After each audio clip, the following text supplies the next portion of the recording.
So today the topic which we are going to discuss is tools and techniques of project management. So the topic is tools and techniques of project management.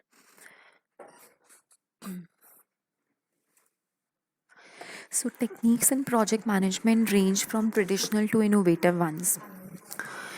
Which one to choose for running a project depends on project specifics, its complexity, teams involved, and other factors. So there are a number of factors which basically tells us that which technique to be used for managing a project, right? So as we have discussed in our previous classes, like there are different types of projects, maybe public project, private project, or maybe IT project. So there are different types of projects involved, right? So most of them can be used in various fields. However, there are techniques that are traditionally used in certain areas of activities and or are developed specifically for certain fields. So there are different project management techniques, and different techniques can be used according to the type of project you have. So now let us understand different project management techniques, and identify that if there is a certain type of project, which technique should be used. Hmm? So moving forward, so the very first project management technique is classic techniques. So the simplest traditional technique is sometimes the most appropriate for running projects. So this is the one of the very basic technique which is used for running a project. And at times the projects are so simple that maybe these kinds of techniques are really helpful. So it includes preparing a plan for upcoming work, estimating tasks to perform, allocating resources, providing and getting feedback from the team, and monitoring quality and deadlines. So what is to be done in these type of techniques is that we will divide the whole task into certain levels. Right. So for example, first thing we need to do it estimating what task to be performed. Whatever we want to do, we'll divide the whole project into smaller tasks, and then we'll allocate resources. Right, we'll allocate resources that for example appointing labor, allocating raw material, then there can be a number of things, right? And then providing and getting feedback. So once the task is done, it is very important to take feedback. So that is how we monitor quality and deadlines. So it is very important that whatever project you are running, the quality of the project has to be checked, right? And it is also important to manage the deadlines, that the project should be completed on the decided deadline also. So where we can use such kind of projects, this technique is ideal for running projects performed by small teams. So where everything is predefined, so where teams are very small, there you can use this technique, and it is not really necessary to implement a complex process. So the this very simplest technique, the classic technique, is used where this kind of project has been conducted many number of times, and there is no need of any specialization, there is no need of any innovation. So all the processes are very clear to all the members, and there is no need to incorporating anything new. So where everything is known to the members and this has been done a number of times, there is no innovation required. So in those projects, these classic techniques can be used. So what we have to do in classic technique, just divide the project in, I mean, 4 to 5 parts, and then just implement it. So this is how we run the technique. Okay, now we have the second technique with us, that is waterfall technique. right? So this is the second technique which we use for project management. So this technique is used to also consider traditional. This is also one of the oldest technique used for project management, but it takes the simple classic approach to a new level. But there are certain, whenever we launch a new technique, there are always some ifs and buts, because of which there were some problems, and to overcome those problems, what we do is we innovate the process. So when we try to innovate the process, a new technique will come into existence. So there were certain loopholes in classical technique, as that technique could only be used in case of traditional project where there is no innovation or nothing new has to be done. So when there are when but there are a number of projects also where the technique has to be upgraded, where the project is being conducted for the very first time. So in that case, that classic technique would not be appropriate one. So what we can do here is we can use the next level of technique of project management technique, that is waterfall technique, right? As its name suggests, the technique is based on sequential performance of task. So in waterfall technique, what we do, there is a sequence of process which we have to follow, right? So we have to follow a sequence, and the next step starts when the previous one is accomplished. So in waterfall technique, many tasks cannot be completed simultaneously. Next, we can reach to next stage only when stage 1 is completed, right? To monitor progress and performed steps, Gantt charts are often used, as they provide a clear visual representation of phases and dependencies. So it is very so certain charting techniques are used in waterfall technique, so that it would be clear that once the first part would be completed, first step would be completed, then only we'll move to second part, right? To monitor progress and performance. So here, moving forward, where we can use such steps. This technique is traditionally used to complex projects where detailed phasing is required. So where we can use such techniques, where each and every step requires a lot of attention, and each and every step is very very complex, right? So these techniques can be used where each step requires a lot of attention from the manager, and detailed phasing is required. Detailed understanding of each and every step is required. Successful delivery depends on rigid work structuring. So delivery can be done after a thorough understanding, right? Here you can see the waterfall techniques graph, a picture where you can see the first stage is analysis. When the analysis will be completed, then only we can move to the second stage, that is design database. When design database would be completed, then we can move to integrate system modules. So as these are the examples which I have used here. Like first stage is analysis. In first phase only analysis is done. Till the time analysis is not completed, we cannot move to stage 2. Second stage is design database. Till the time design database is not completed, we cannot move to integrate system modules. So waterfall technique basically tells us that we cannot move to this next technique till the time first technique is completed, right? So moving forward, so, simply put, waterfall project management is sequential. The first thing we have understood till now is that this is a sequential method. I mean, till the time phase 1 is not completed, we cannot move to phase 2, right? And linear process, this is a linear process of project management, right? One by one. Till the time first phase is not completed, we cannot move to second phase. It consists of several discrete phases. No phase begins until the prior phase is complete, and each phase completion is terminal. Waterfall management does not allow you to return to previous phase. So, one of the drawback of waterfall technique is that, for example, if you are done with the first phase, you cannot, and you have moved to second phase. If maybe later on you have found that there was some error in phase 1, you cannot move back to phase 1.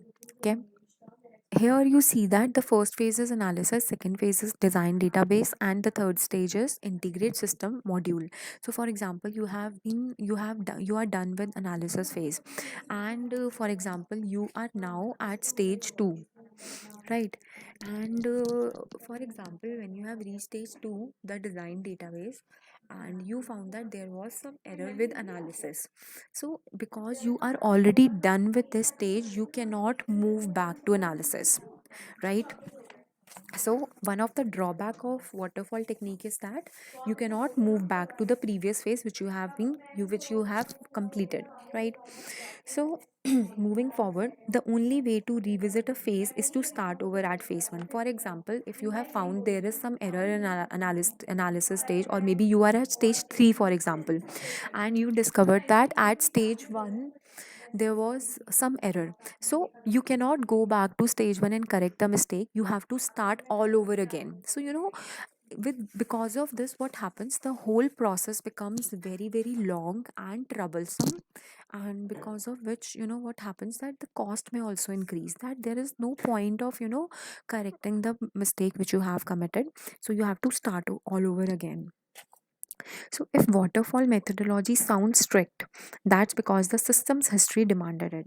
Why this technique is strict? Because, when this technique was introduced, everything was in different situation, right? So, waterfall project management has its roots in non software industries. So, all these techniques which we are going to study, they belong to a certain sector.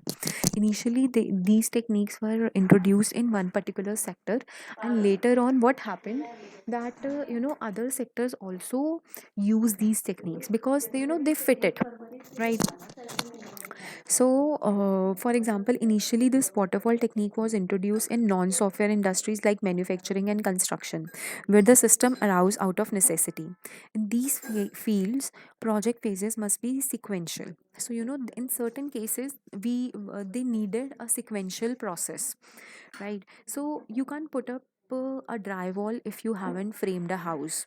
So likewise, it is impossible to revisit a phase. So the most important thing, and the most important and difficult part of this project management technique is you cannot go back.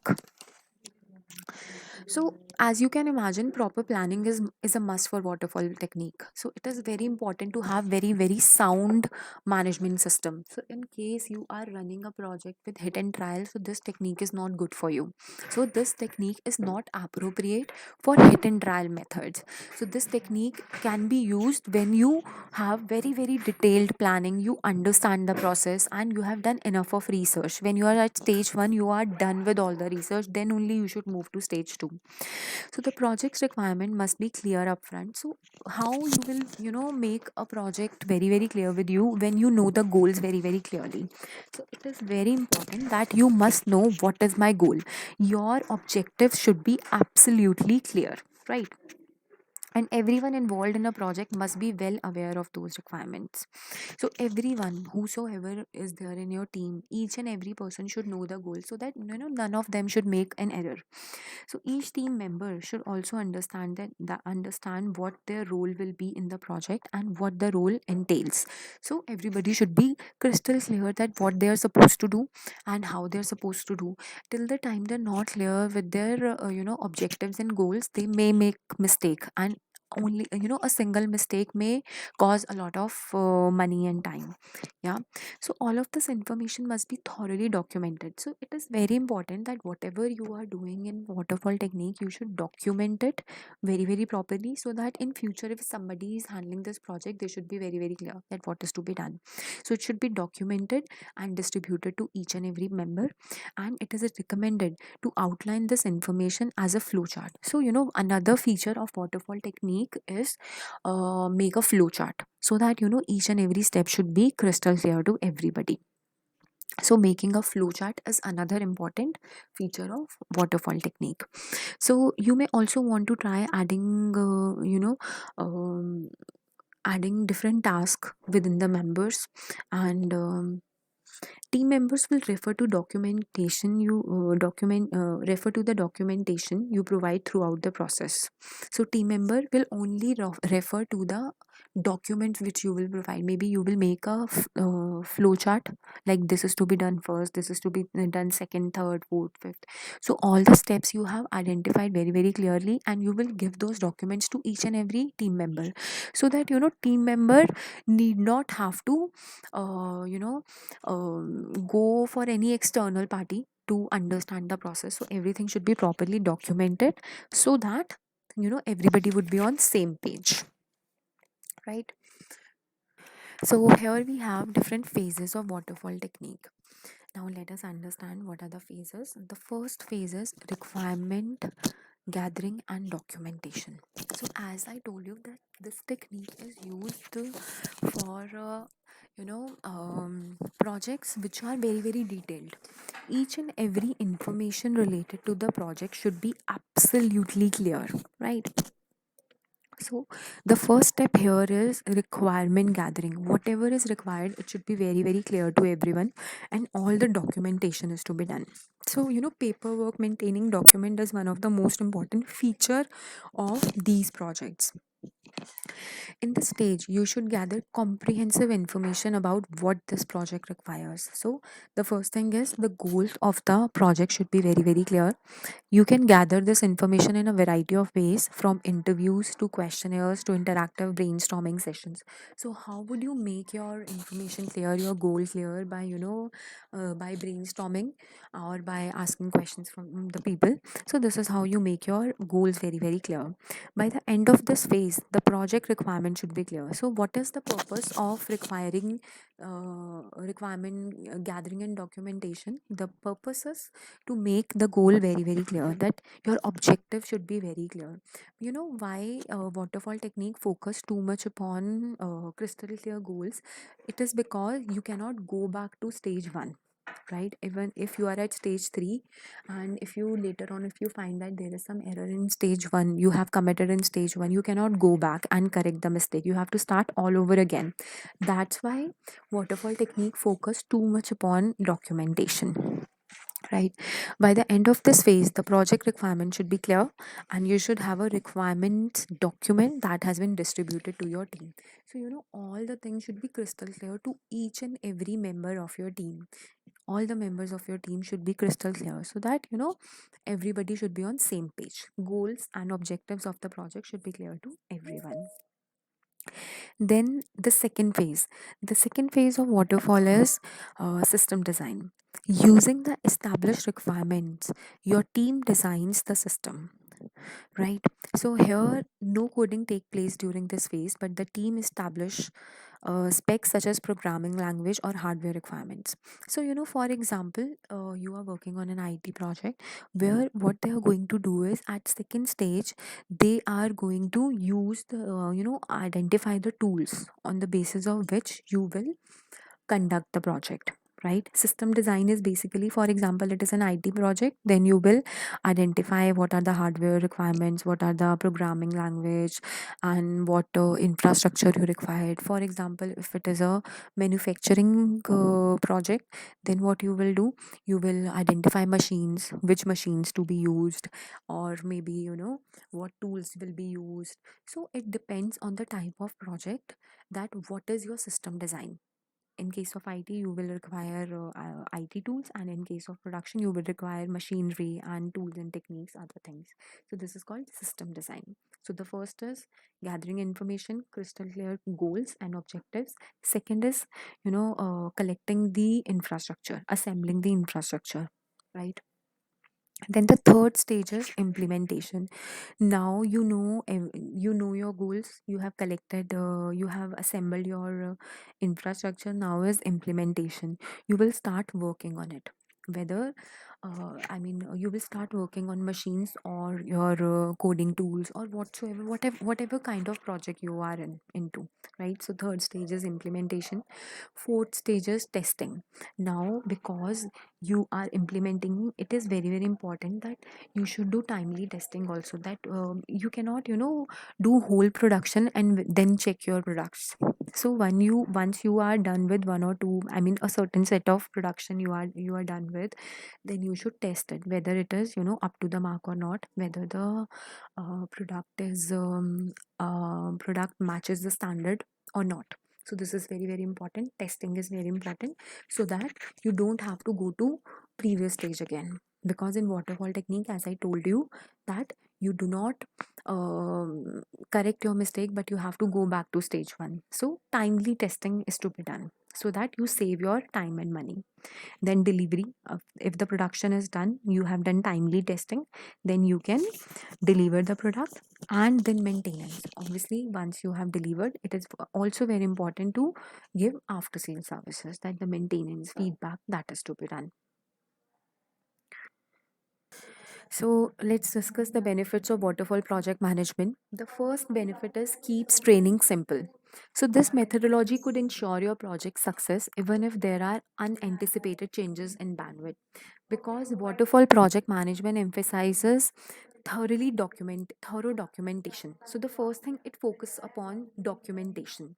So why the training is simple in waterfall project management? Because there are so many documents for each and every stage, that even if somebody has any doubt, they don't have to ask anybody. There are so many documents already available that you can read the document and you can understand that where to work upon, right?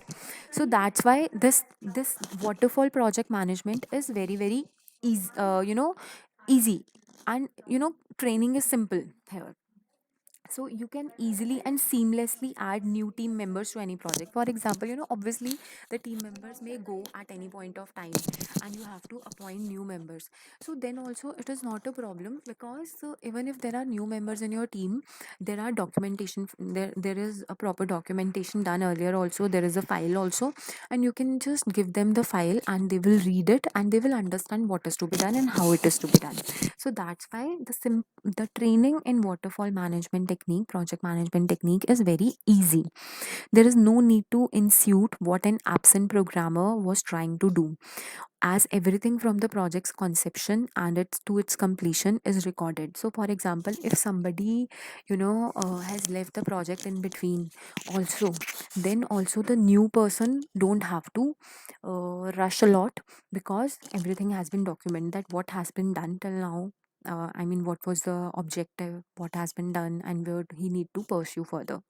So everything is recorded. So new team members can simply refer to documentation to get quickly up to speed, right?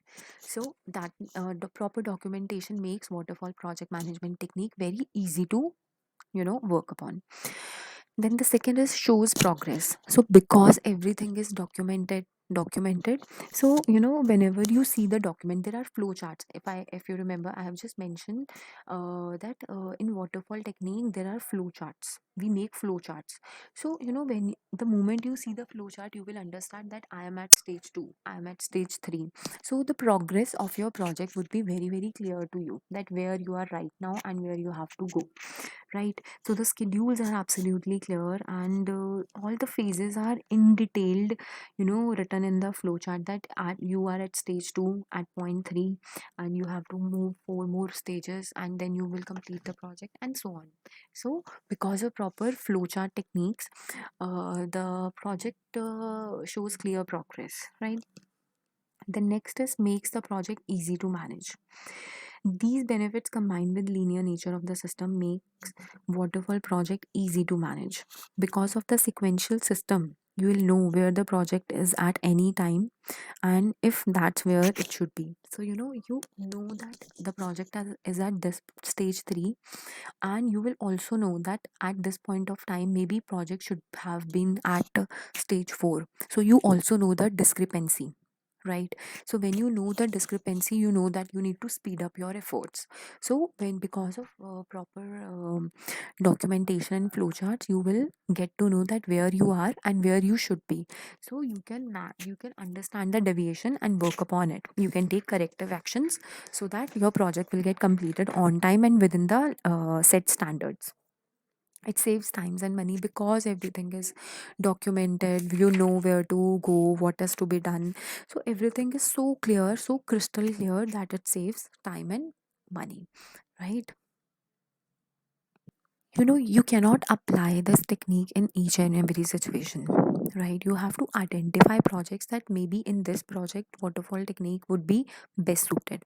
So though less common these days, when your end products requirement are fixed yet time and money are variable, choose the waterfall method.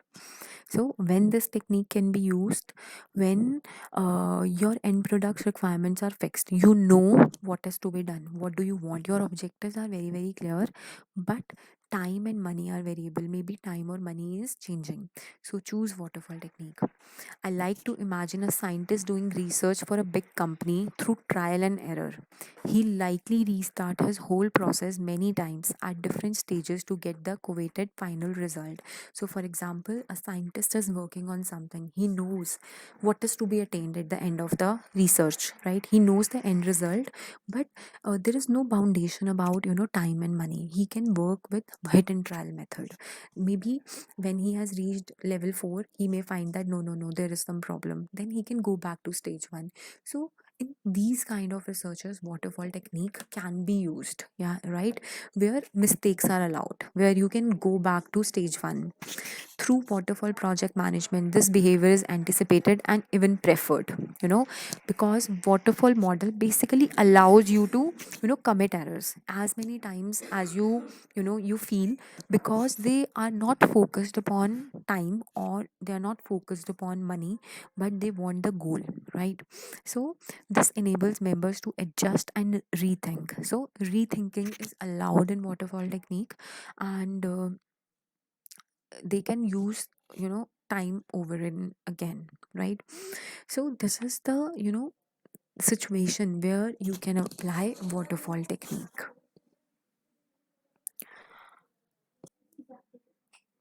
So the next project management technique is agile project management.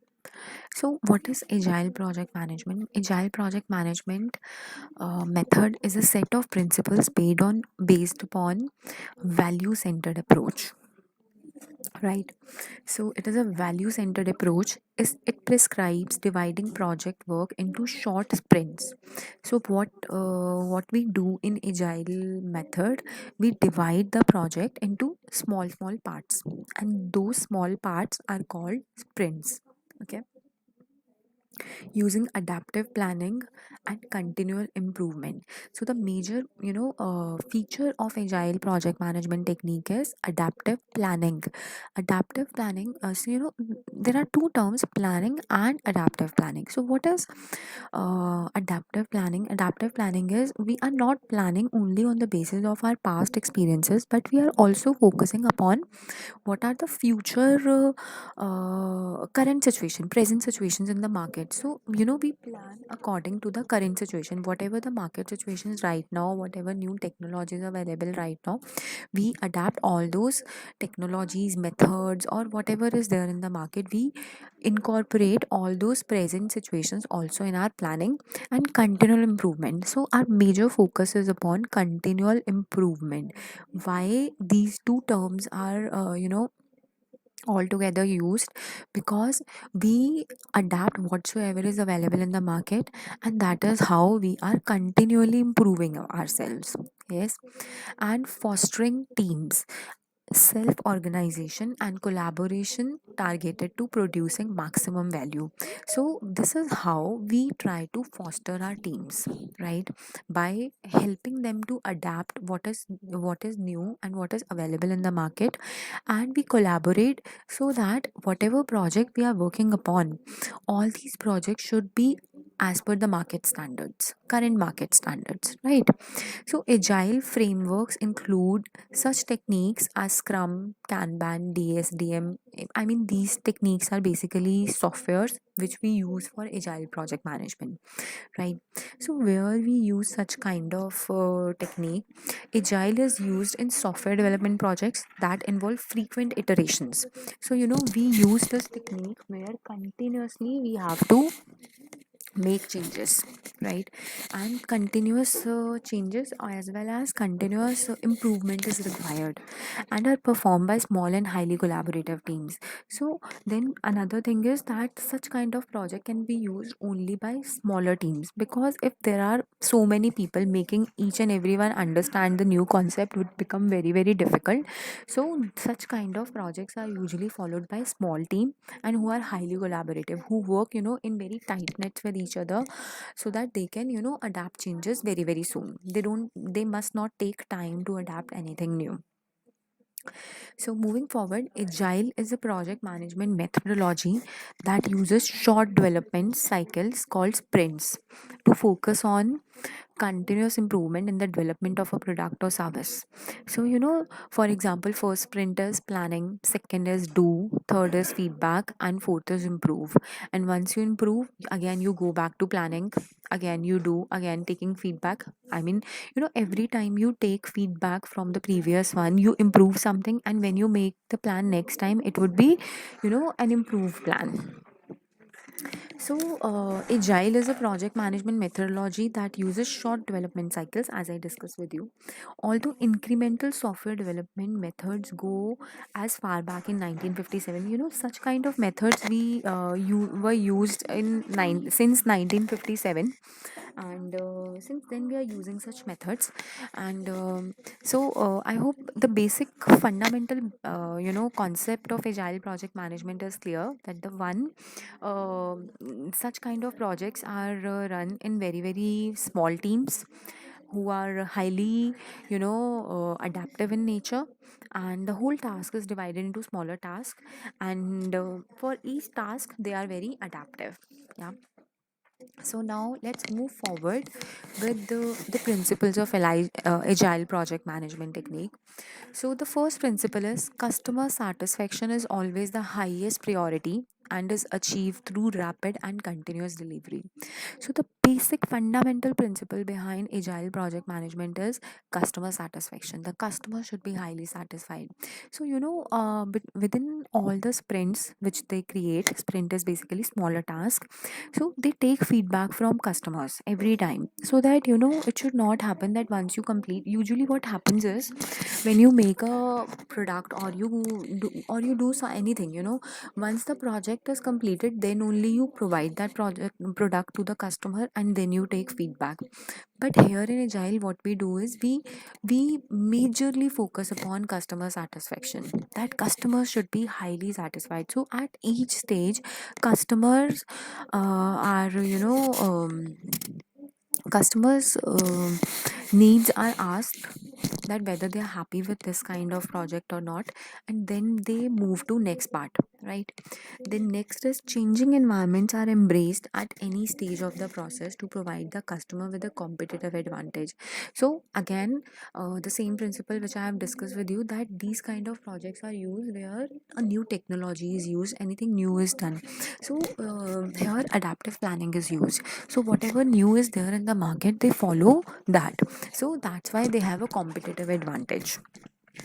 Then moving forward, the third principle, a product or service is delivered with higher frequency. So a good quality products are delivered. Stakeholders and developers collaborate closely on daily basis. So here, as I told you in first point, at every stage, for example, there were four stages as plan, do, feedback, improve. At each stage, the customers are asked that whether they are happy with such changes or not. So stakeholders and developers are collaborate closely on daily basis, so that there should not be any loophole and customers should be highly satisfied. Such kind of projects are usually used where you are developing a software for a company. So obviously, if you are customizing a software for a company, you have to ask them at each point of time that, okay, this is doing right or not, this is going fine or not. So, all stakeholders and team members remain motivated for optimal project outcomes, while teams are provided with all the necessary tools and support and trusted to accomplish project goals. So, again, optimal project outcomes are to be achieved. Optimal is that where customer is highly satisfied, right? And all the support is given. So, basically, to satisfy customer, it is very important that you go ahead with the market situation. Whatever new development is there, you follow that development. Then face to face meetings are deemed the most efficient and effective format for project success. So on daily basis, stakeholders and the developers meet with each other. A final working project product is the ultimate measure for success. Sustainable development is accomplished through agile process whereby development teams and stakeholders are able to maintain a constant and ongoing pace. So for good development, stakeholders and developers remain in touch, always remain in touch, so that they both the stakeholders and developers move at same page, right? Agility is enhanced through continuous focus on technical excellence. As I told you that they focus upon imbibing new changes in the market, so they focus majorly upon technical excellence and proper design.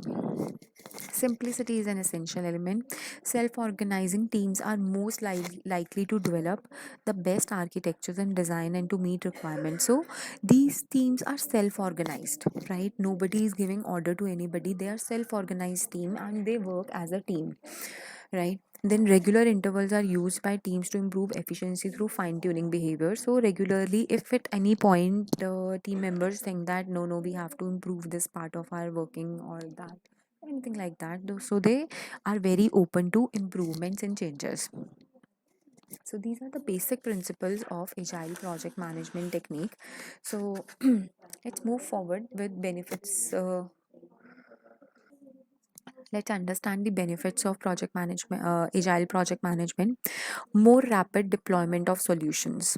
So here, if there is a problem, uh, team tries its best to solve the problem, right? So more rapid deployment of solutions. The moment if any customer is facing a problem, they are ready with the solution, or they always ready to help. Yeah.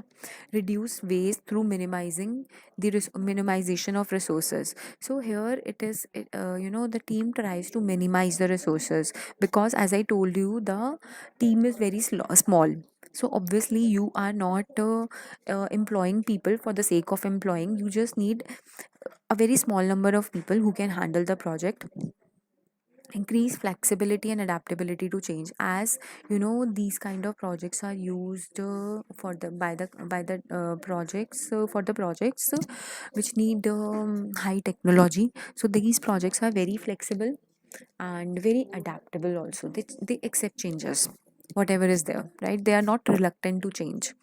The next is increase success through more focused efforts, faster turnaround time, very quickly they turn around, faster detection of issues and defects. So because they are continuously in touch with the customers, if there is an issue or maybe there is a defect, they very easily and very fast they detect, because they are not waiting for the project to get completed and then the product will go to the customer and then he will tell you the problem.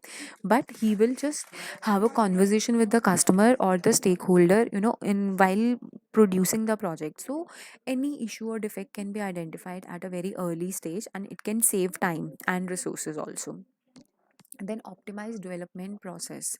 So optimized development processes, that the process is optimization of resources. Like if they are using a technology, if they are using people, they completely use it, right? If there is a new um, technology in the market, they are very open to users. So they want to use a technology or any system which may which is new, or they also are ready to to use anything which makes the whole process smoother and makes it more easier. A lighter weight framework. So basically, here everybody knows their job, what they are supposed to do, what is their task. So they know optimal project control. Because why the project control is basically the most prominent feature of this agile project management technique. Because here everybody is ready to take initiative and have a conversation with the customer. So at any point they control, they don't let the project go out of hand. There is an ongoing project control going on, right? Increased focus on specific customer needs. This point we have discussed a number of times, that customer needs are the highest priority. Increased frequency of collaboration and feedback. They are continuously collaborating and taking feedback so that the best product can be available. Now, as any technique, Agile also have few drawbacks. So let's study it. As with any other methodology, Agile is not well suited for every project, and sufficient due to diligence is always recommended to identify the best methodology for each unique situation. Agile may not work as intended if the customer is not clear on the goals. So, as I told you, that Agile technique is used where customer satisfaction is the priority of the project. So in this case, what may happen is, you know, uh, if I'm going and asking my customer, what do you want? Is, are you happy with the product, or are you happy with the technology, or maybe app, whatsoever you are developing? But if the customer is not, having clarity in his mind, then he may mislead the team also, because one day maybe he's saying something, on another day he's saying something else. So if the customer is not clear with what he wants, it may create a lot of problem for the team also, right? Because the more you ask customers, they become more confused, that you can do this also, that also. So asking too much to customers also create confusion, right? So the project management or team is inexperienced, or if they do not function well under significant pressure. So maybe because of high customer demand, at time it happened that the manager is not able to take that pressure. They don't know how to manage it, how to satisfy the customer. So there is again a problem. Then, throughout the development process, Agile favors the developers, project teams, and customer goals, but not necessarily the end user's experience. So, what they're saying here is that in this whole process, what may happen, that the developers and project team and customer goals are satisfied, but end users experience may not be good, because you cannot go and coordinate with each and every customer, right? So there are certain set of customers you can talk, but when it goes to end user, for let's take an example here. For example, I am a company and I want to develop an app, and I have given this contract to an app developer, right? And I have made so many changes, right? You can involve this or that, but at the end of the day, I am not the one who's going to use this app. There would be somebody else, yeah. So that person may not find my requirement, my suggestions useful, so end users experience may not be very happy. Next is, due to its less formal and more flexible process, Agile may not always be easily absorbed within longer, more traditional organization where there are significant amount of rigidity or flexibility within process, policies, or teams. So it happens that, as I told you, that the team has to be very very flexible. They should be very open to the changes. But there are certain organizations, for example, maybe government organizations, especially, their people are may belong to a certain age group, and they are working, for example, 30-40 years, and suddenly if we'll tell them that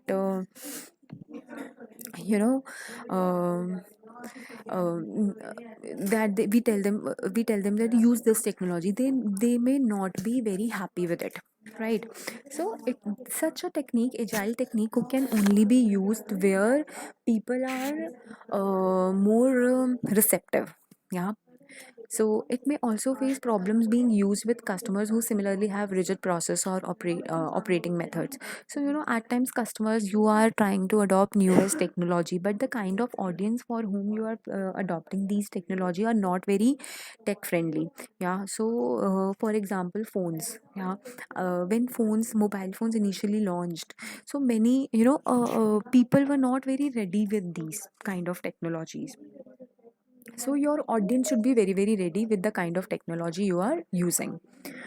So here, agile project management in Scrum is a powerful framework for implementing agile process in software development. So this is a software which is this is a framework which we use in software development and other projects. So here particularly I'm talking about IT projects only, yeah. But of course it can be used in anything, yeah.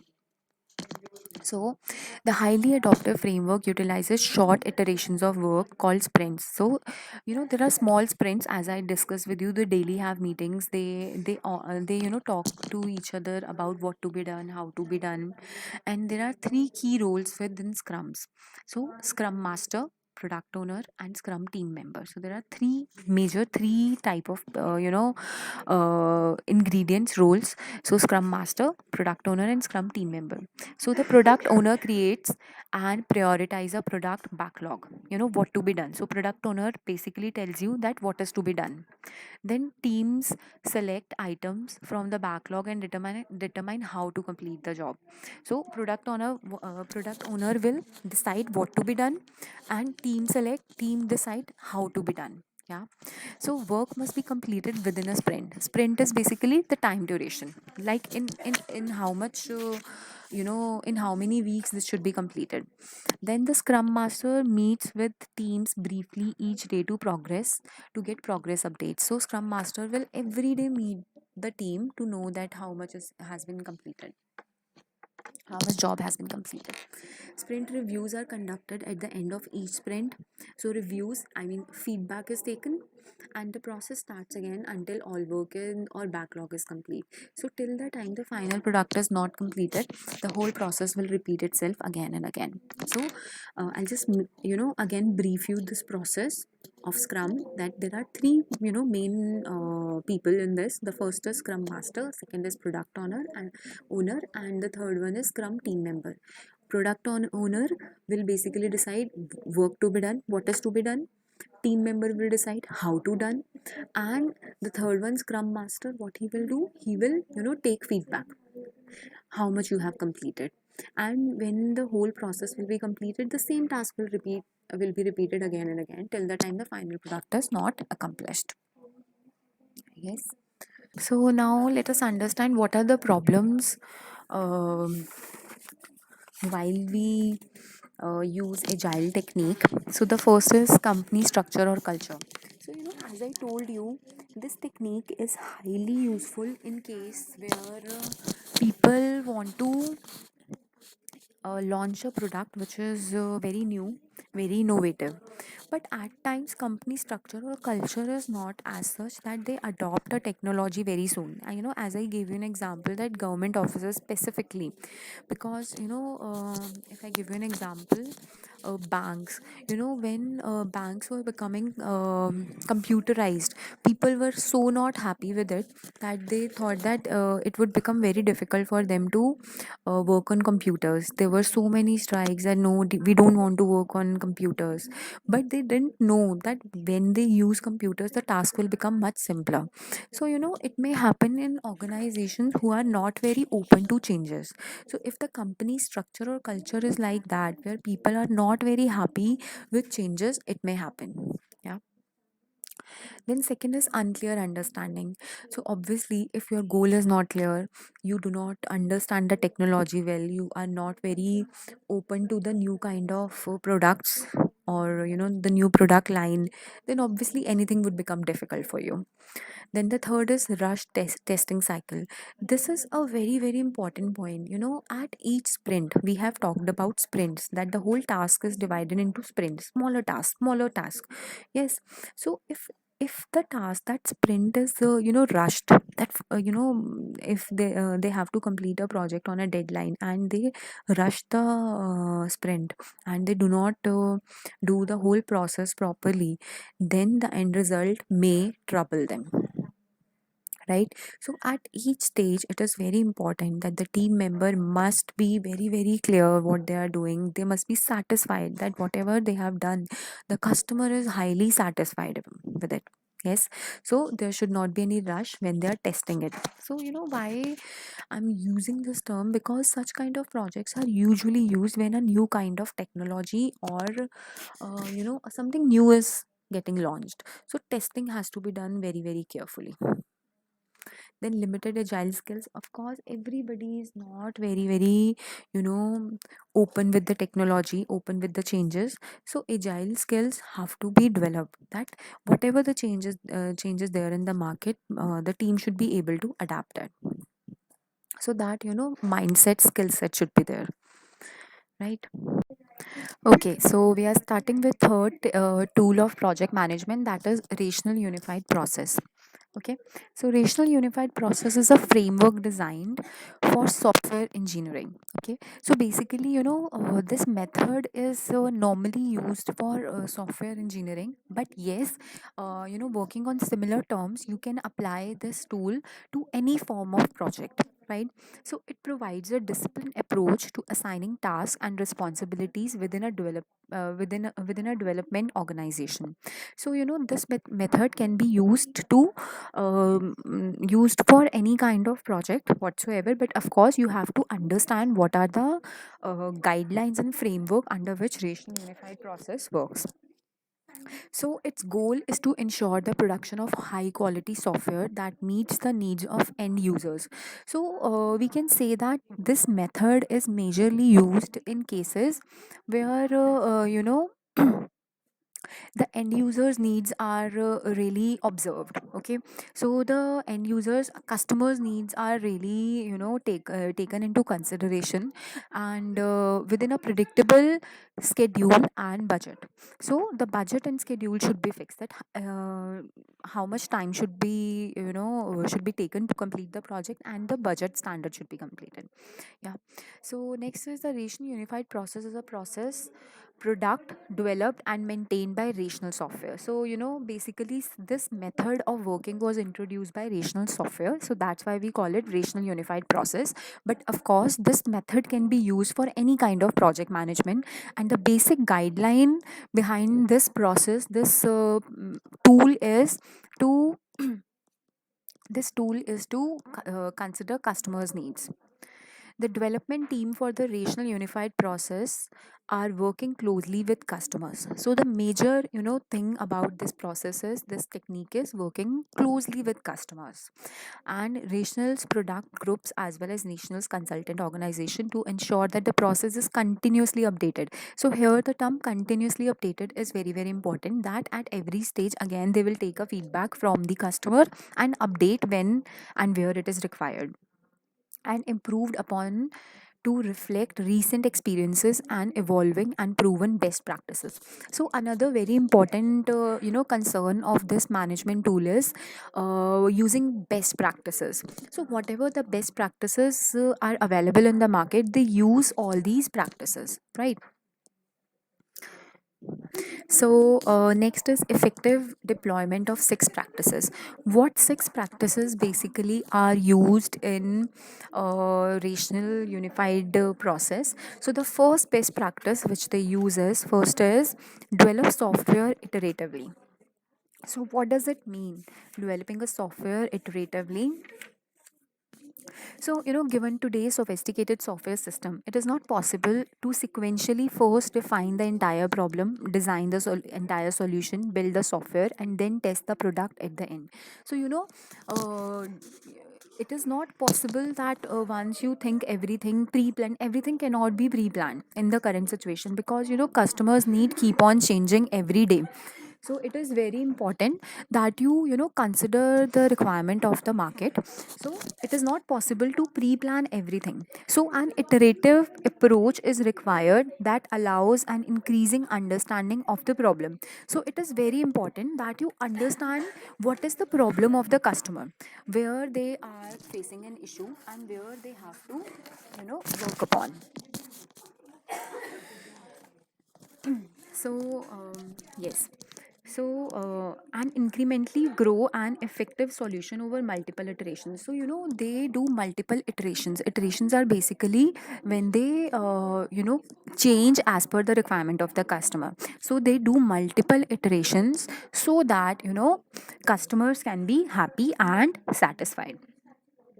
So, rational unified process supports an iterative approach to development that address the highest risk item is at every stage. So, at every stage, every life cycle stage, they try to identify what are the problems and how to solve it. So, each, at the Okay. So it is very important to identify risk factors at every stage so that project risk can be identified, that what are the risky points of the project, and those risky points can be covered at initial stages. Why each and every stage is taken care a lot?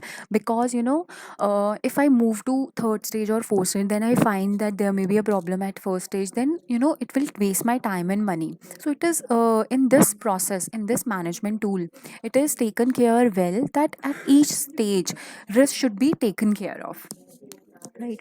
So this iterative approach helps you attack risk through demonstrable progress, frequent executable releases, and enable continuous end user involvement and feedback. So the most important part of the best practice which this rational unified process follows is managing customers feedback, understanding what customer actually wants. So this is the best practice which this management tool follows, right?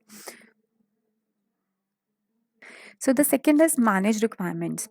The rational unified process describes how to elicit, organize, and document required functionality and constraints, track and document trade offs and decisions, and easily capture and communicate business requirements. So, management requirements, as its name suggests, that each and everything should be documented. Like, what are the trade offs? What is the trade off of risk and return? If I want this much of return, how much risk I must take, right? Then, what are the constraints of my project, and where I need to, improve my functionality, improve efficiency and effectiveness. So, all these things I have to manage. For that, what all things are required, I have to take care of it. So, the notions of use case and scenarios prescribed in the process has proven to be an excellent way to capture functional requirements. So, here what they can do, they can use cases and scenarios, that if this may happen, I will, for example, I'll just take an example. If the cost of raw material will increase, how I'm going to, handle my production. If the labor is not sufficient, labor strike is there, how am I going to, overcome this problem? So you create scenarios, and if this scenario will occur, this situation will occur, how am I going to react, right? So this is what we do in management requirement. Then third best practice which this method uses is use component based architecture. The process focuses on early development and baselining of a robust executable architecture prior to committing resources for full scale development. It describes how to design a resilient architecture that is flexible.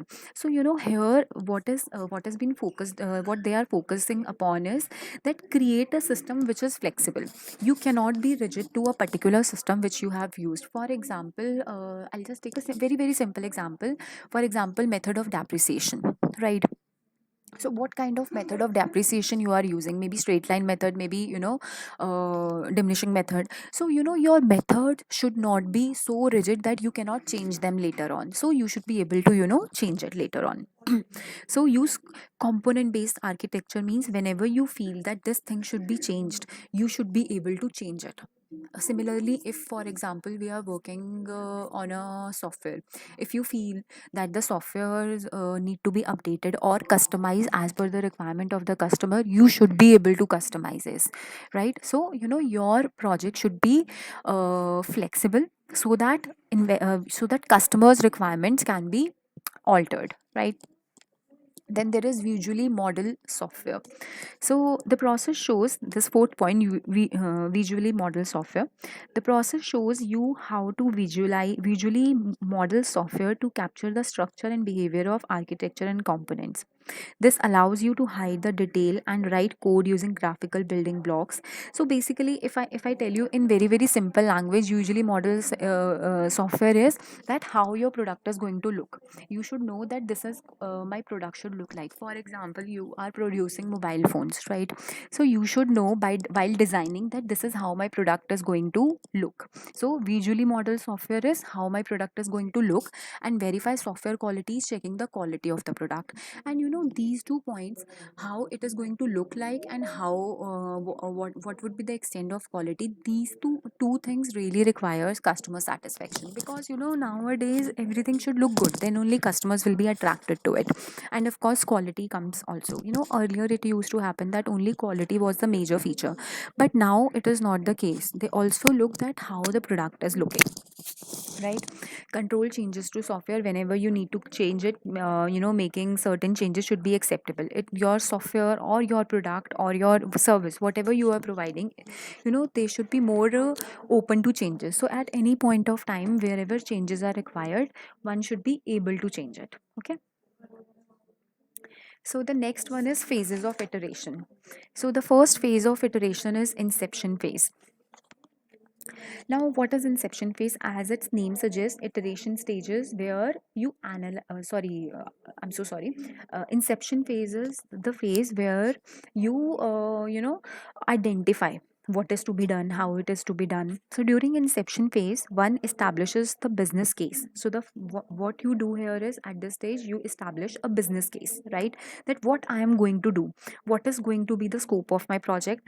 For example, what is the scope of the project? Scope of the project is who is going to be the buyer of your product or service whatsoever, right? So you will develop, whenever you develop a business case, the most important thing you require is who is going to be the buyer of your product. So at inception stage, I'm going to identify my buyers, who are going to be my buyers.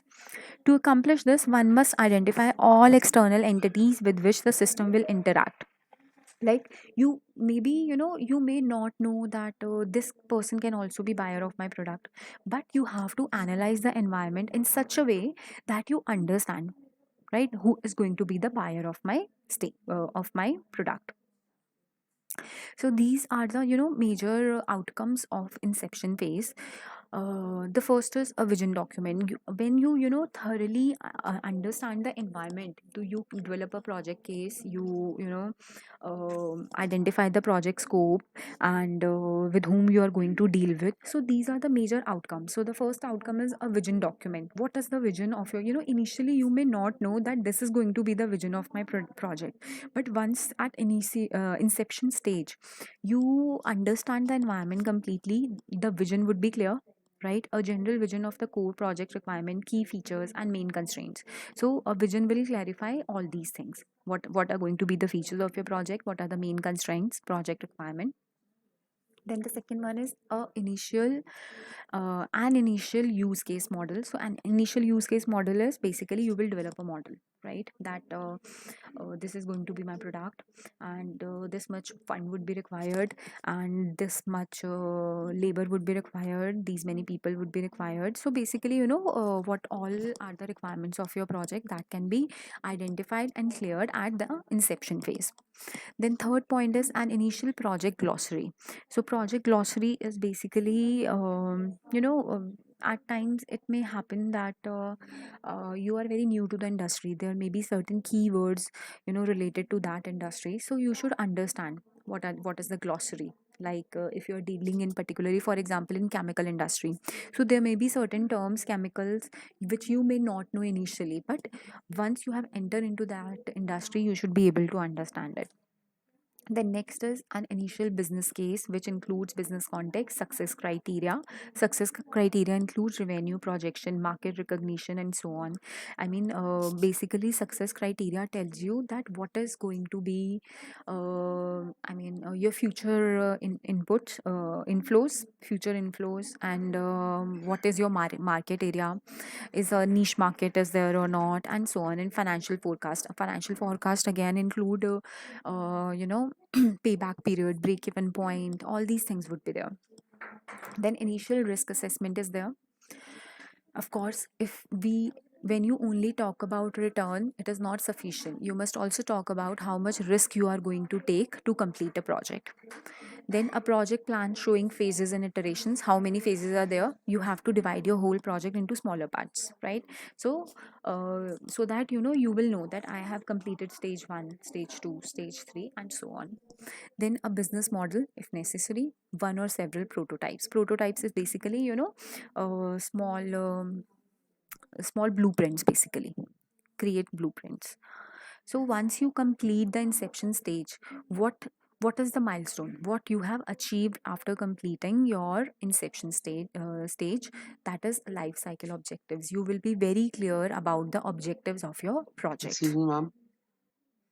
In lifestyle objective, what all things would be clear to you? First is stakeholder concurrence on scope definition. So first you will know that what is going to be schedule estimates, how much time you are going to take to complete the project. Then second is requirements understanding as evidence by fidelity of the primary use cases. So you will understand that you will collect all the use cases, like anybody already have worked on similar kind of projects, so you will understand that what were the requirements of those projects. So accordingly you can also identify what are going to be the major requirements of your project. Then credibility of the cost, schedule estimates, priorities, risk, development process. So everything would be clear to you. Depth and breadth of any architectural prototype. So here understand that what is the depth and breadth of any architectural prototype. So depth is you know. Are you going, for example, you are a mobile manufacturer, right? So are you going to just assemble all the parts at your place and then deliver the mobile, or you are going to produce all the parts also at your own? So this is called the depth of your project. And breadth is, are you only going to create mobile phones, or in same industry, for example, if you see, there are Sony's mobile phones also, TVs also, and music systems also. So they have multiple product lines, so this is called the breadth, right? So you will understand what is the depth and breadth of the project. And actual expenditure versus planned expenditure, so you have to understand that what is going to be your planned expenditure, and maybe you also have to compare with the actual one. But of course at inception stage you do not have actual expenditures with you, you will only have planned one. But of course you can compare your expenditures with the with the primary use cases, as I have mentioned in point number 2, that you compare everything with the existing projects of similar kinds, right? So these are the things which would be clear to you after after stage 1, that is inception stage. So here we are discussing the second stage of rational unified process, that is elaboration phase. So in elaboration phase, what do we do? So the outcome of the elaboration phase is, what do we do? A use case model, at least 80% complete. All use cases and actors have been identified, and most use cases descriptions have been developed. So what do we do? In inception stage, we were actually trying to identify that where we can invest our money. We used to collect previous data, and on the basis of which we could predict what can be done today. But in elaboration phase, what we do, we try to find out at least those projects which are 80% complete, and we know all the ifs and buts of the project. So supplementary requirements, capturing the non-functional requirements. So here this term non-functional requirement is very very important, because here you would need certain aspects, you would need to understand certain aspects of your project which are non-functional. Maybe when we start a project, we ignore very small things, like what is the water supply. I mean, okay, water supply can be one of the very important thing, but you know is the transportation easily available, or maybe for laborers actually. We consider the transportation facility for the products, that is fine, but we may forget to consider that whether the labor is able to reach the destination easily or not. So this is a non-functional requirement. But obviously if the location of your factory is not very good for the laborers, how will they reach to your place? So that is one important factor which any organization may miss initially, right? But in elaboration phase, what we do, we try to understand those non-functional requirements. So it is not very useful for the organization itself, because they will only consider that that the raw material is easily available in that area or not. But transportation of the labor, they may not consider.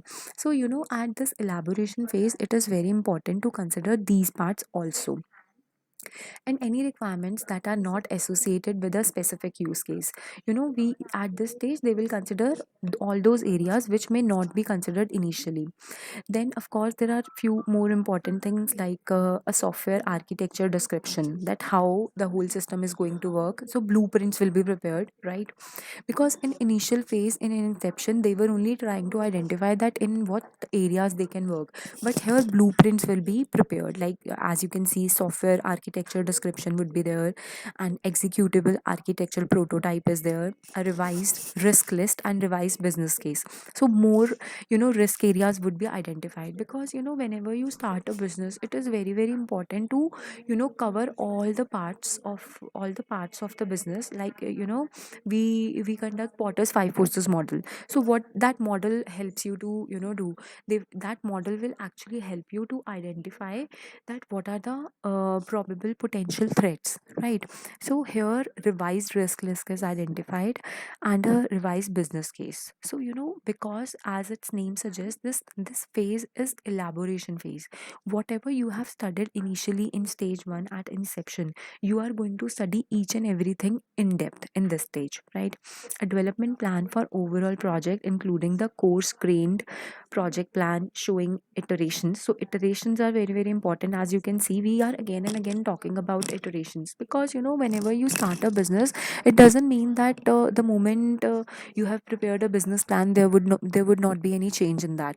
It will keep on changing as you progress in the business, because initially when we are not working, we are just planning, we may consider certain situations to be easy one, but when we are actually working on grounds, very small things may bother the process. So continuous iterations are required, an evaluation criteria for each iteration, that whether when they are making an iteration, is it useful or not, it is going to help the organization or not.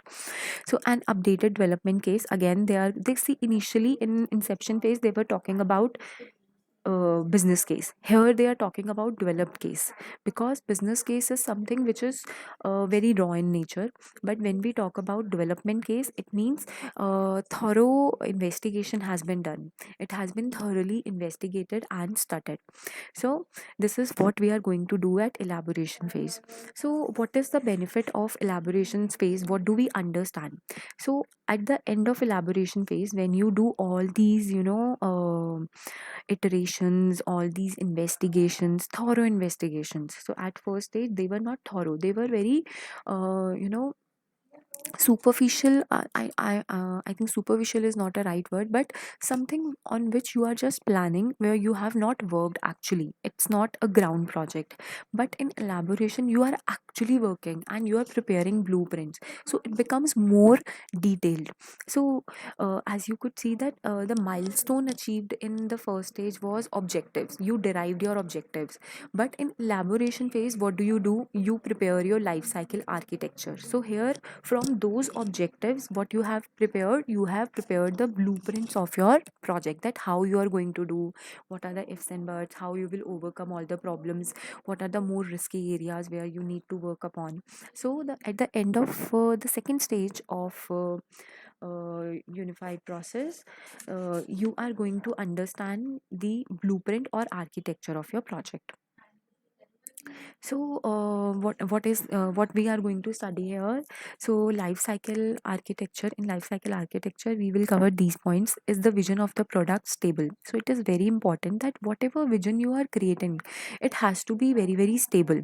So, vision is something which is very stable over the period of time. You do not change your vision like every 2 years. See, objectives are something which are for very short duration. For example, 2 years, maybe 3 years, maybe 5 years, but vision is something which is going to last for next 10 to 15 years. So your vision should be very very stable and understandable. So for example, I will just try to give you a difference between objective and vision. Objective may be to increase the production by 10%, right? So 10%, it is going to be a very small time project objective. For example, in next 2 years I want to increase my production by 10%, right? But vision is like, I want to be the market leader in next 15 years, right? So this is your vision. So this is the basic difference between objective and vision. So your vision should be stable. So when we talk about, elaboration phase, we are talking about more stable forms, more stable things related to the project.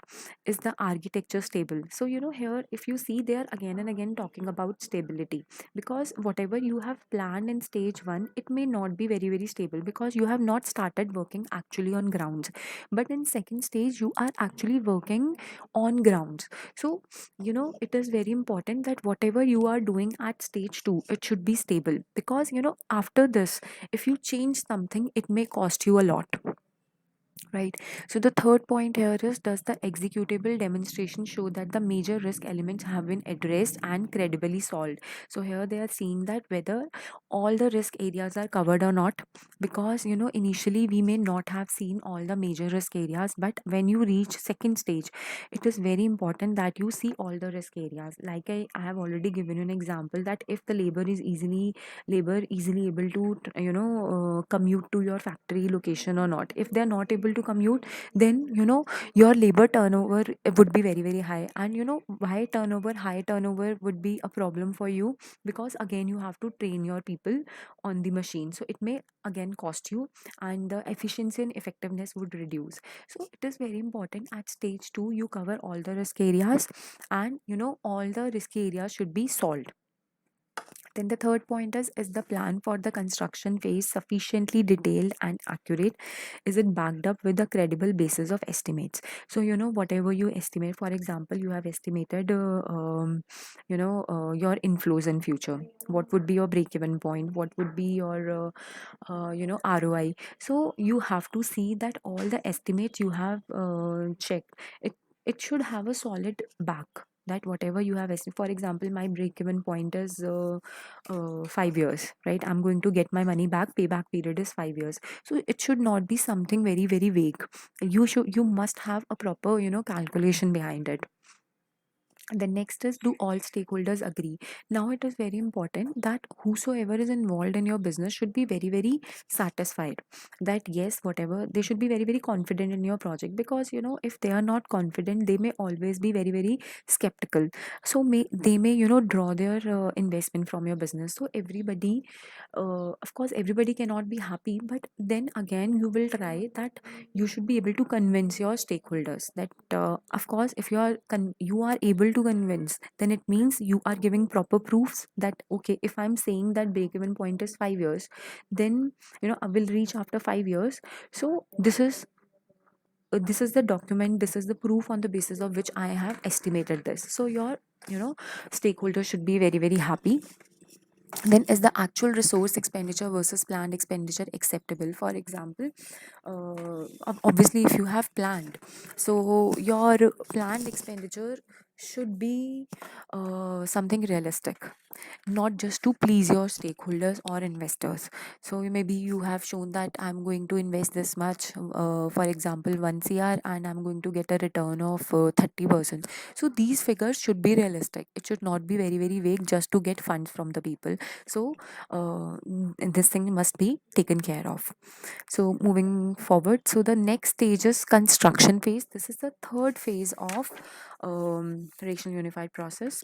So the outcome, so now at construction phase, the outcome of the construction phase is a product ready to put in hands of the end user. So at this stage, your product would be ready on whatever project you are working upon, that product would be ready, and the software product integrated to the on the adequate platform. So product should be ready to showcase to your customer, and there must be a user manual. You must show in in particularly in if you are dealing with something which requires high technology. So again, you need user manuals, a description of current release, right? So all these things. So at the end of construction phase, what you will achieve, initial operational capability. You know that you are able to produce this product. So this is very very important here, right? So What is the milestone here achieved? Initial operational capability. So you will get to know that is this product release stable and mature enough to be developed in user community. So whatever you have produced, it should be user friendly, that people are able to use in your community. Of course, when you launch a new product, you are not going to launch it just like that. You will have a survey. You will maybe, you will give samples, or you will, employ people who are going to use your product initially and give you an honest feedback. So you must have to see that your product should be user friendly and people must be happy. For that, you may initially try to check it on certain people, right? That if you will take feedbacks like free sampling or trying on a smaller group of people, right? So are all stakeholders ready for the transition into user community? So your stakeholders should be ready after a small distribution of your product sampling. Everybody should be happy, and then only you will launch the product in the community, right? Because initial feedback is very, very important. Then the actual resource expenditure versus plan expenditure is acceptable. This is very important, that maybe it may happen that whatever you have estimated initially about expenditure, the final actual expenditure may exceed it. So but what is the amount of increase, so that should be reasonable enough, otherwise your profit margins would reduce. So next stage is transition stage. So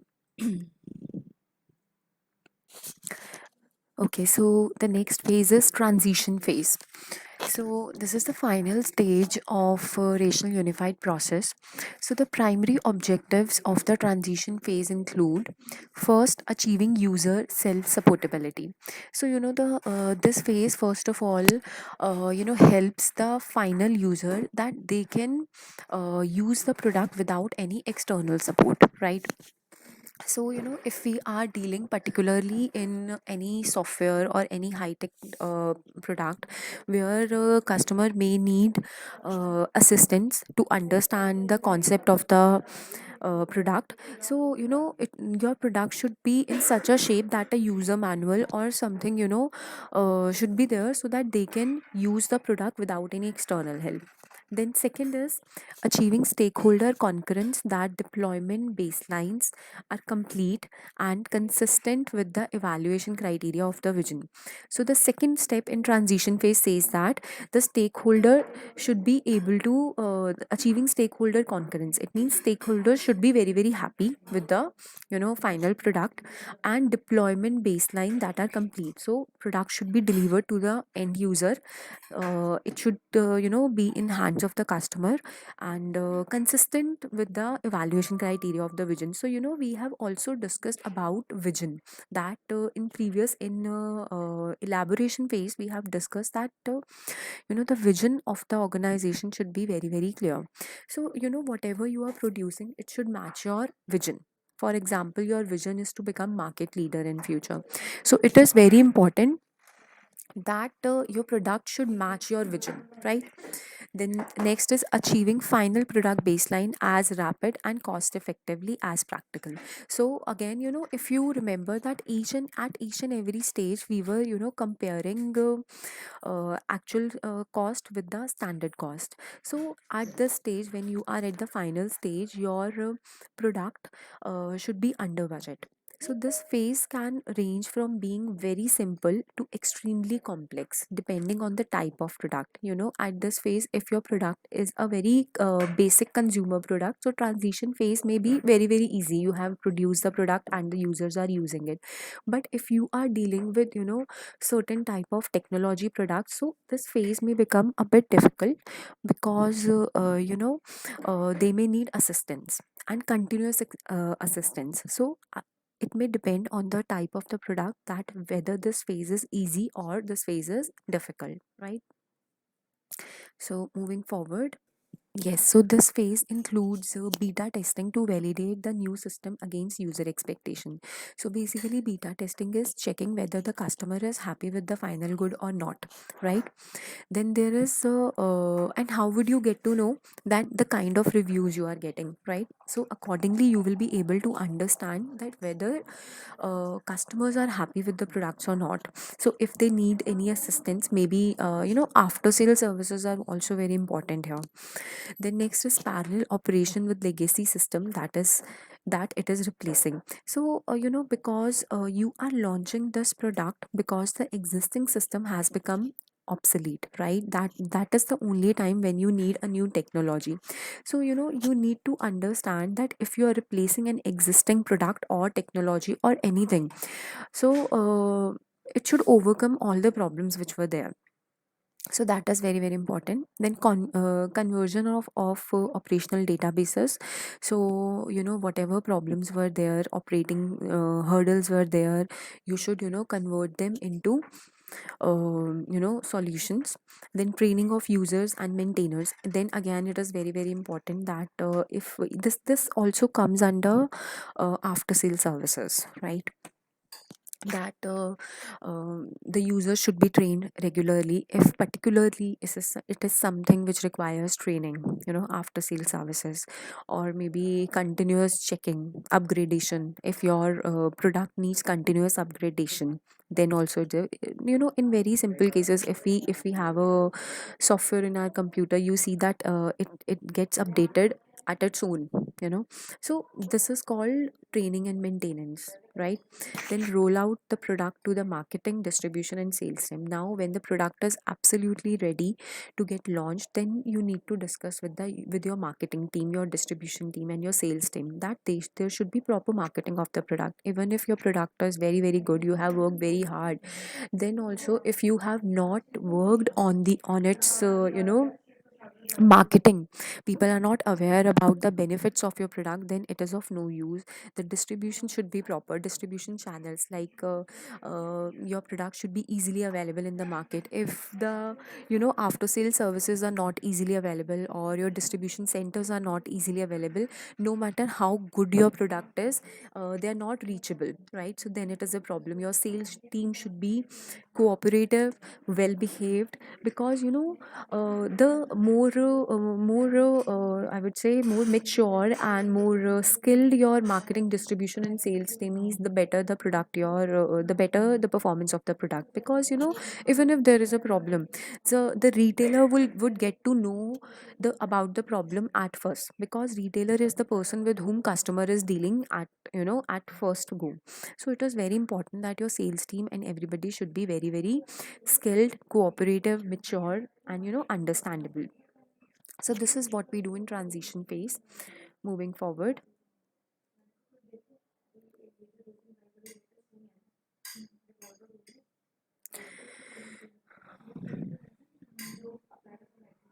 so what is the milestone which we have achieved here? Initial operation, just a second. Okay. Okay, so the milestone which we have achieved after transition phases, product release. Your product is released in the market. After this inception, where so I'll just briefly tell you what we have done in these four phases. First, in inception, we try to identify the loophole in the market, and we try to convert that loophole into some opportunity, so that a new business idea can be developed. At elaboration stage, the business idea which we have developed in inception phase, we have converted that business idea into a well planned business opportunity. At construction phase, we are finally producing it. We are working on grounds, and we are managing cost, time, everything we are seeing. Then at transition phase, we are actually releasing our product, right? So at the end of transition phase, your product would be released, right? So, the primary evaluation criteria for the transition phase involves to answer these questions. What is the user satisfied? So, because your product is issued in the market, is launched in the market, so you need to see whether the customers are happy with the product or not. Right? Are the actual resources expenditure versus planned expenditure still acceptable? So, if you notice that at each stage, we are so yes, if you notice that at each stage, what we are doing in rational unified process, we are comparing the actual expenditures with the planned one, so that we should always know that we are working in limits, right? So at any point, if you cross the budget, then obviously your product is a failure for you, because you're not earning anything out of it. So it is very important that at each stage, at the end of each stage, whether inception, elaboration, then construction and transition, you compare actual and planned expenditure with each other. So this is very important. So here one more thing which is very important in this phase is iterations. So iterations is an integral part of rational unified process, because these iterations help you to understand where you need to improve. Iterations are nothing but the improvements which you are doing in your product line, right? So each phase in rational unified process can be further broken down into iterations, and iteration is a complete development loop resulting in a release of an executable product. So you divide your whole process into small iterations, that at the end of iteration 1, product should be prepared up to this point, then iteration 2, product should be prepared up to this point. So your whole uh, process should be divided into small iterations. So you will get to know what is the progress in your production process. So benefits of an iterative approach compared to the traditional waterfall process: the iterative process has the following advantages. So how iterative process is better than waterfall model? So first is risks are mitigated earlier. So at each point, because you are rechecking your situation, so what is happening that wherever any risk arise, you can mitigate it, right? It is not like that when once the whole production is done, then only you will see what wrong has happened. So you do not let the project go up to that point where you can't do anything, and you have to start the project all over. As in waterfall model, what was happening, that they had to, if there is any problem, they had to go back to stage 1. But here this problem is handled very wisely, that at the end of each iteration they cross check. So if you notice that at the end of each phase, they were comparing actual expenditure with planned one, so that if anything is getting deviated from the standard one, they can take corrective actions. So this is how they are mitigating their risk. Then change is more manageable. So because you have number of iterations, so even if there is any new technology, there is new innovation in the market, you can easily adapt it, right? Then higher level of reuse. So easily you can reuse the technologies, because you are working thoroughly. This is the longest way. If you compare previous models which we have discussed, this model is the longest one. So because of very in-depth understanding and study of the product, it makes it more efficient, that you are not wasting even a single resource. Then the project team can learn along the way, because you are working so much in depth about the project. So it is good for the team also. They have better understanding of the product and better overall quality. So obviously, if you are working so much, if you have done so much in-depth study, so there would be overall quality management also, right? Okay, so class, we are starting with the next project management tool, that is program evaluation review technique. So this one is one of the most important and critical method of program evaluation review technique, which is basically we use this technique in our subject also, because if you observe that rest of the techniques were used. Were initiated in software development, but this method is basically used in the areas where we are working, as in management areas as well. So this technique is very important to understand. So as the name suggests, program evaluation and review technique, program evaluation and review technique, which we call PERT. Okay, so the short form of this method is PERT, is one of the widely used approaches in various areas. So, this technique was not initiated in software development only or IT sector, as previous techniques were majorly introduced by IT sector. But yes, of course, we use those techniques in normal areas also, but this technique was used majorly um, in other areas of operations also other than IT. It involves complex and detailed planning. So here planning is done at a very deeper level, and visual tracking of work results on per charts. So whatever we plan, however we plan, we try to put those activities in the form of charts, in the form of networks, I would say, not charts but networks, right? So we'll understand this topic. And one more thing, I'll just give you an overview of this topic in today's class, but later on, when we will do practical questions on PERT technique, then probably you will be able to understand this method in much detail. Yeah. So, where to use this technique? This technique suits best for large and long term projects. You know, so these techniques are very useful in long term projects with non routine tasks and challenging requirements. So the most important part of these technique is they consider time also. So they will clearly define the time limit within which you have to complete the project, and we'll discuss it. Okay, so moving forward, this is how we prepare a PERT network. So we have a start date, then what we have a end date. Okay, so we divide the whole task into smaller activities, right? So as you can see, in this example, we have divided the whole task into 1 2 3 4 5 6 7 8 activities, right? So we have divided the whole task into 8 activities which we have to complete. So if you see, the first set of activities: design hardware, create specification, and write tutorials. These three activities can be completed simultaneously, right?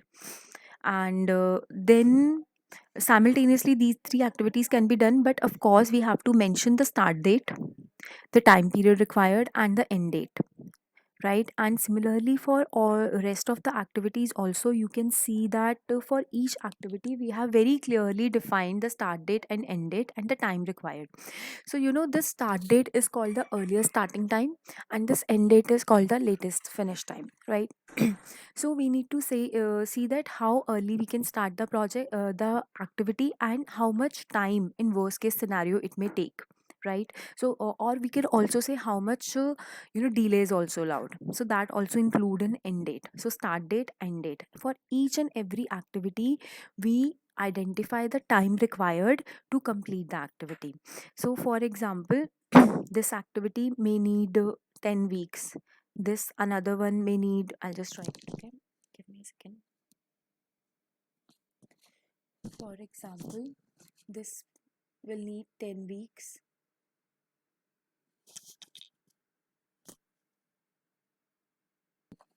Okay, so maybe the first activity from here to here we need 10 weeks, and then we can say that for second activity, for this activity we may need 5 weeks. Okay,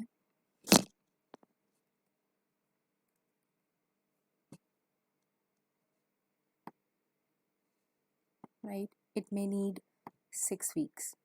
So on these arrows we can write how much time will be required to move from one activity to another activity. And similarly we will appoint, you know we will assign times to each and every activity, like from this to this how much time we may need, and from the release prototype to release hardware how much time do we need.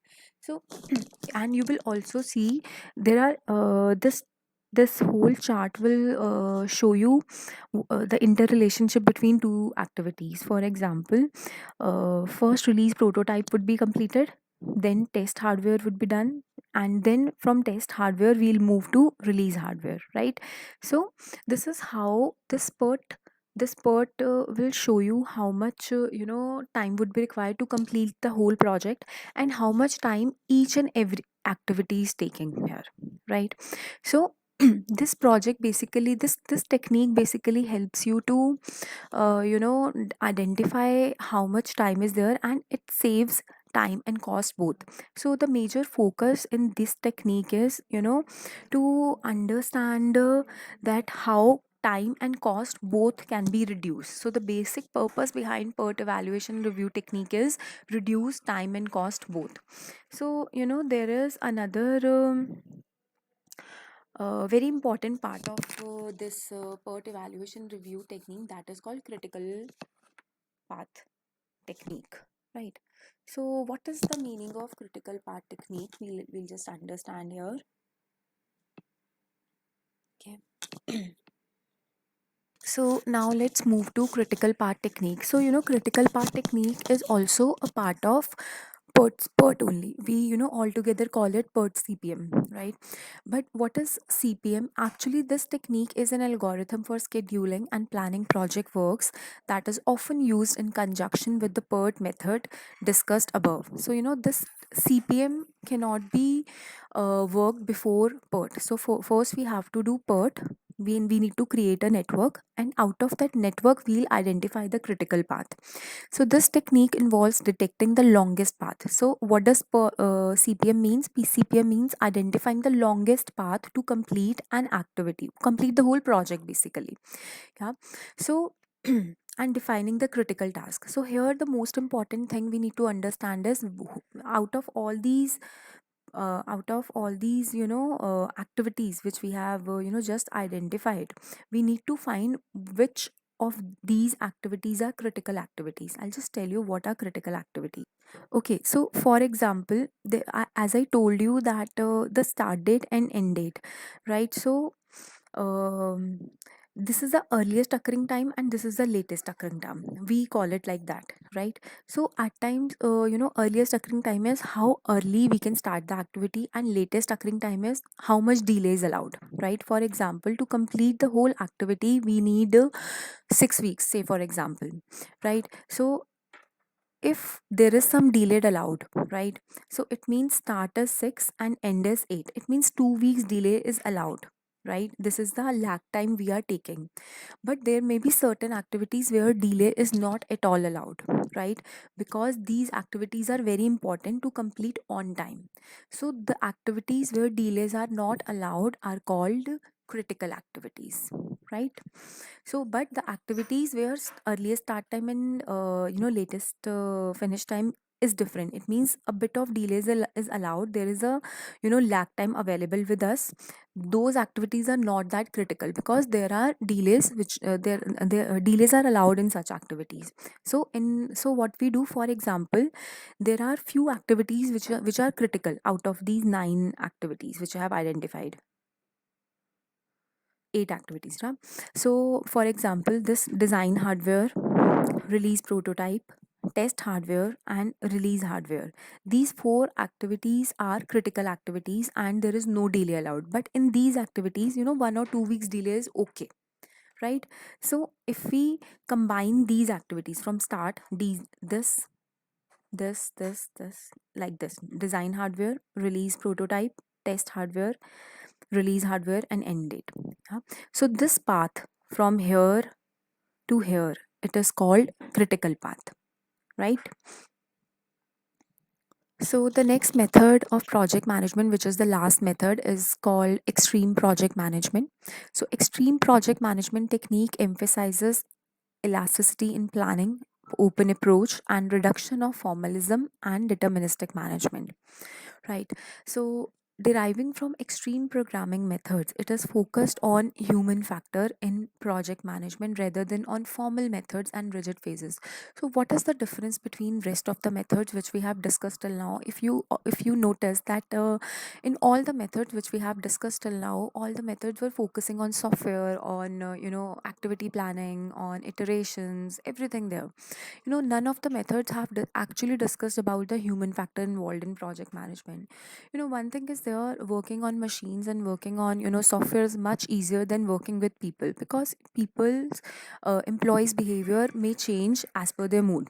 A machine will never tell you today I'm not in mood to work, right? But a human can say that today I'm not in a right condition, or maybe even if he'll not say, he may not be, giving his 100% in the project. So this project basically focus upon human factor of project management, that how to manage people in projects. So where to use this method? XPM, also called extreme project management, is used for large, complex, and uncertain projects where managing uncertain and unpredictable factor is required. So here they will majorly focus upon the factors which are so uncertain, and uncertainty basically arise from human behavior. Yeah. So moving forward, so this is a basic, chart which shows how to manage extreme project management, projects under extreme project management. So here, the first thing they are doing is user stories. Like they take feedback from people only, that how they are using in current system, or maybe even if there is no product available, then the first thing they do is asking people, asking user stories, right? So from this user story, they will understand the requirements of the project, right? Then architectural spike, what is the blueprint already available? So from this, they will understand system metaphor, that what kind of system they need to develop, right? So what they are doing, they are working on existing things which are already available in the market. User stories, taking feedback from people. Architectural spike, making blueprints.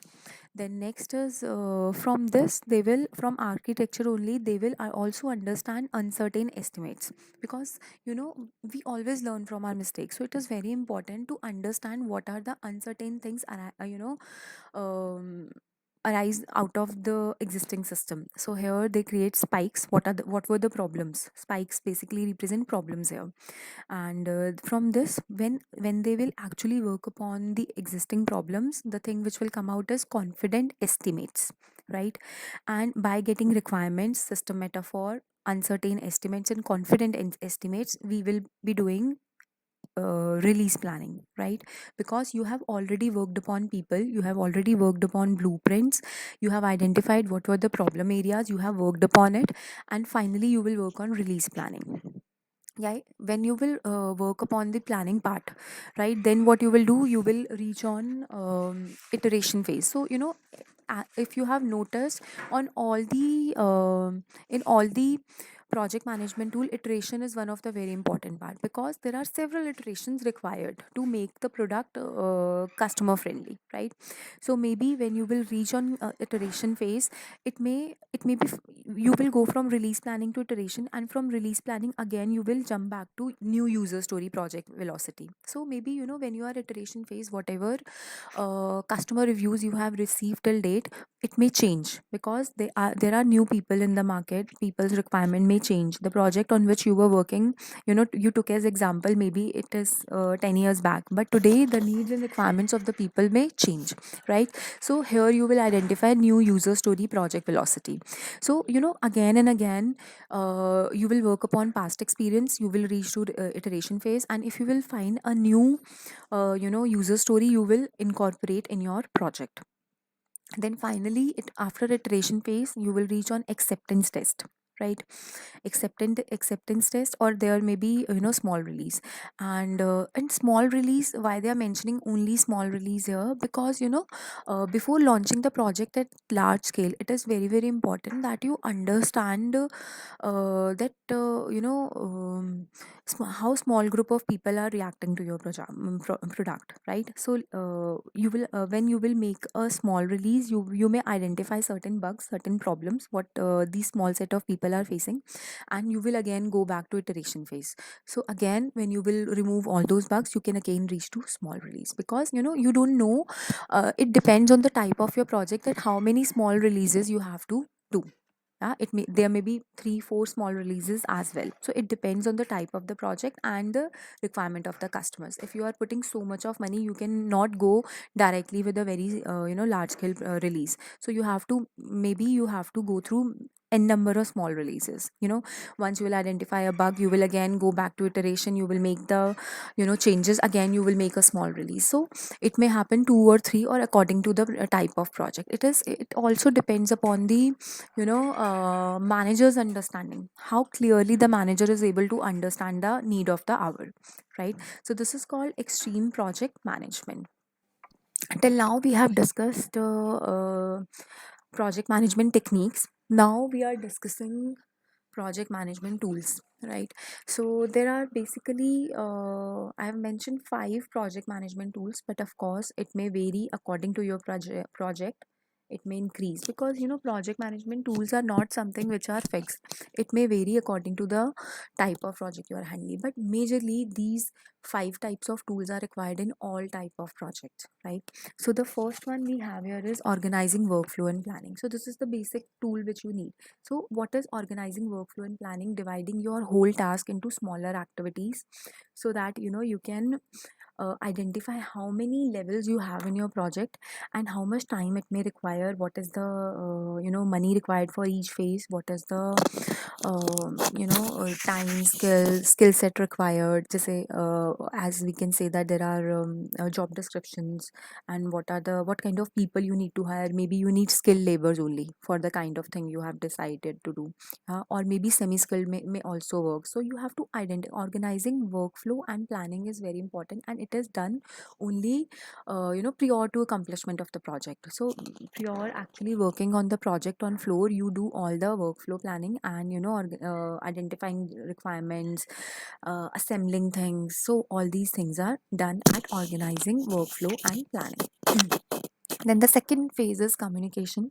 Once you are done with all the planning, you have identified jobs, you have identified people who will be doing this activity, and maybe fund required, raw material, anything, and number of things can be there in organizing workflow and planning.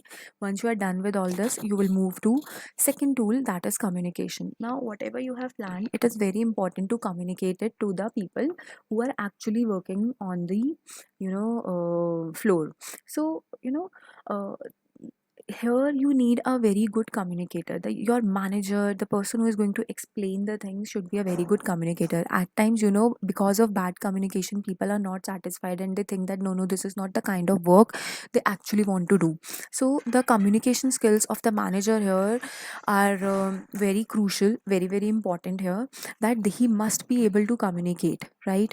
So communicate in a way that everybody should be convinced, right? So this is very important here, that he communicate. And there may be formal or informal communication here. Informal communication, if you are not dealing with lower level management, that is labor who are actually working, then you can also use many formal methods of communication, mails and everything. But in case of deal communicating with the lower level, so here, there you have to be you have to reach up to their level, that they should be able to communicate. You cannot use language which are not understandable by them. You cannot use such jargons which are not understandable by them. So communication is a skill that you should be able to communicate in a way that the other party should be able to understand. And you know at times it may also happen, when you are communicating, they are not agreeing with you. Yeah. And it is up to manager skill, how he is how he's able to make them understand and convince them. So this is very important. Communication part is very very important. It may look like just communicating, but it requires a lot of convincing power. Yeah. The next is scheduling. Scheduling is allocation of the resources. Whatever you have planned till now, whatever you have communicating now, it is the time that you schedule everything. Yes. That you may divide, just like in PERT, you have seen that they have divided the whole task into different activities, and they have assigned. So this is called scheduling. Then the next one is time management. This is again very important. Time management, that whatever time is money. So if you are exceeding time, it means you are wasting money. So it is very important that whatever you have planning, there must be a standard time which you have, and expected and actual time required. So your standard should match with the actual time. So here you may also consider worst case scenario also, if there may be an uncertain, mishappening has been there. So how much delay may be there. So in time management you have to take all these scenarios. This we also call scenario analysis, where you see that in best of best situations, time, for example, the task may be completed in 5 weeks. If there may be minimum, expected hurdles, it may be completed in 8 weeks, and worst case scenario may be 12 weeks. So this is what we do in time management. We do scenario analysis here, right? Then the last is finance and accounting. Of course, getting finance from people, from organization, banks. From there you will try to get funds, and you will manage. You will not overspend. Efficiency and effectiveness both should be there in your project management. When you do all these five types of project management tools, you apply all these five types of project management tools, and there may be other also depending upon the type of project you have, so it may also increase. But in very standardized project management, these five are the most crucial. So this is how we manage our projects.